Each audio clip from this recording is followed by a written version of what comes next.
Le kenkeliba est une plante originaire d'Afrique où les feuilles sont depuis longtemps utilisées comme remède contre certaines maladies et maux. Savez-vous de quelle maladie et de quels maux il s'agit? Comment utilise-t-on ces feuilles et dans quel cas son utilisation est fortement déconseillée? Bienvenue sur la chaîne de Bec Thérapie. Sur cette chaîne, nous parlons de l'alimentation ainsi que de tous ses bienfaits sur notre organisme. Si tu es nouveau sur cette chaîne, je t'invite à t'abonner en cliquant sur la cloche de notification afin de ne rater aucune de nos vidéos bi-hebdomadaires pour améliorer ton bien-être grâce à l'alimentation. Utilisé en pharmacologie et en phytothérapie, le kenkeliba est une plante dont les feuilles sont séchées pour ensuite en faire des tisanes. On lui reconnaît plusieurs vertus, mais quelles sont-elles? Amélioration de la digestion. Le kenkeliba est un remède contre les problèmes d'estomac, à savoir la constipation chronique ou l'insuffisance biliaire.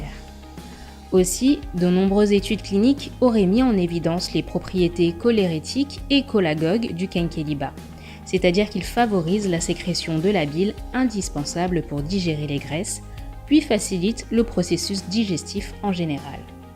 De ce fait, sa consommation est fortement recommandée pour ceux qui souffrent d'insuffisance biliaire ou de constipation chronique.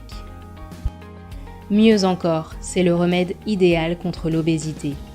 En plus d'être faible en calories et donc souvent utilisé en complément d'un régime minceur, l'activation de la digestion par le kenkeliba permet d'avoir une meilleure assimilation des aliments en évitant le ventre gonflé et lourd. Il permet de réguler la tension artérielle. Le kenkeliba est riche en catéchine et en tanin, deux substances réputées pour leurs propriétés hypotensives. En plus de ses propriétés diurétiques dues à sa forte teneur en nitrate de potassium, c'est la boisson par excellence pour les personnes souffrant d'hypertension artérielle et d'insuffisance cardiaque. C'est un anti-inflammatoire. On retrouve dans le kenkeliba des flavonoïdes mais également du polyphénol tel des tanins, ce qui explique d'ailleurs son goût accompagné d'une forte astringence. Ce dernier composant en particulier joue dans l'organisme un rôle antioxydant qui permet de lutter efficacement contre certaines maladies inflammatoires et auto-immunes comme le diabète de type 2 et les maladies neurodégénératives ou encore le cancer. C'est aussi un antioxydant.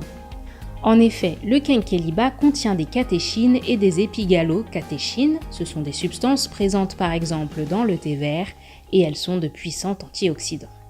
Le kenkeliba aide ainsi à booster le renouvellement cellulaire.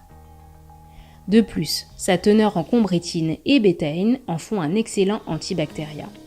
De ce fait, le kenkeliba est très utilisé pour venir à bout des diarrhées infectieuses.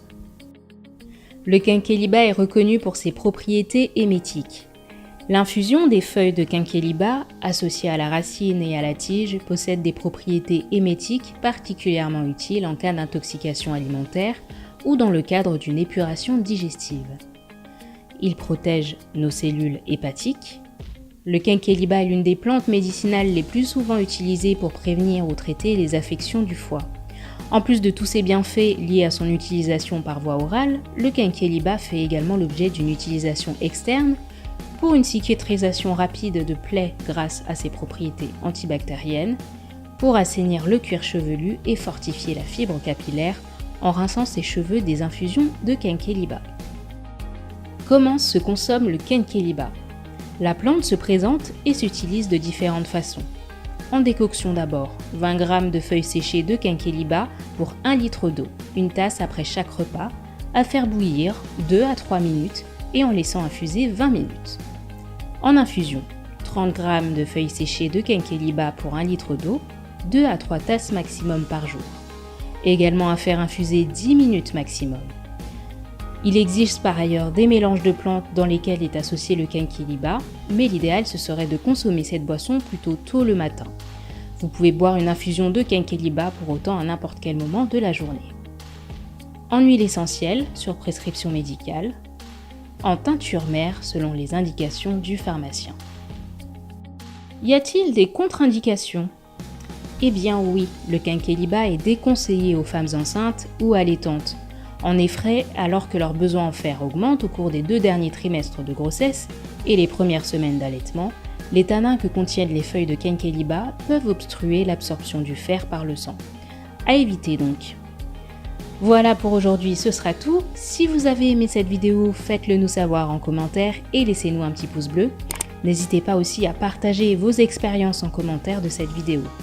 Enfin, n'hésitez pas à partager cette vidéo à vos proches pour que eux aussi découvrent le Kenkeliba et ses nombreuses vertus. À bientôt!